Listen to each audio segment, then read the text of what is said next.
30 days of 30 videos in 30 days. When am I gonna get the title right of my own damn challenge? 30 days, 30 videos in 30 days, day 2. So today's question primarily comes from Courtney via Instagram, although this is a combination of a couple of questions. Courtney asked me, what are your thoughts on sacred plant and animal medicines, ayahuasca, San Pedro combo, etc.? Then I had another person ask me via, I believe it was YouTube. Sorry, some of these names I just jotted down the question and I don't remember the source, so apologies for not crediting who these questions came from. Someone asked, have you ever done LSD? And then another question was, what do you think about marijuana? I'm assuming the LSD and the marijuana questions were relative to sort of mind-altering or sort of spiritual experiences and using these substances as a way to access higher levels of consciousness. My belief on all of these is it depends on what your intention is. Is your intention to expand your awareness? Is your intention to find a new level of awareness? Is your intention to find a deeper connection with who you are and the universal force and all of that? Or is your intention to escape? Is your intention to numb? Do you believe that if you don't have these substances in your body that you can't reach a level of awareness? Personally speaking, I have never done ayahuasca, San Pedro, or combo. I have done LSD way back in my party days. I loved how LSD was able to open up new levels of awareness, and I always had amazing trips and enjoyed it to an extent. The thing that I didn't like about acid is it just went on for so long. I would find myself like 17 hours later, just like, please God, can I not be high anymore?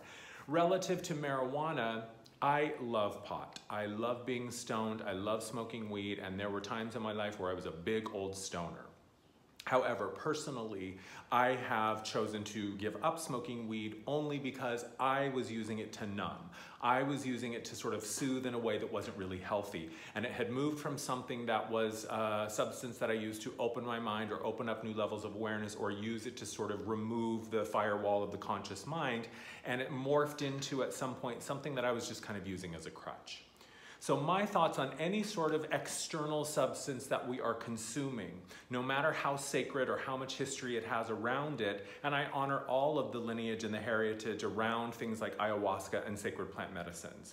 And I think that if we are using it as a means to expand our mind and expand our consciousness, then it can be a really beautiful, healthy thing.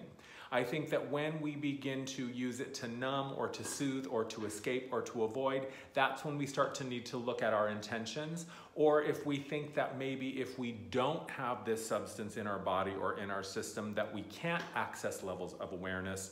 That is another thing that I don't really believe. I believe once you have an experience and your mind is opened to a level of consciousness, it kind of becomes like muscle memory. Like your mind is able to re-access and your body and your energy is able to go there again.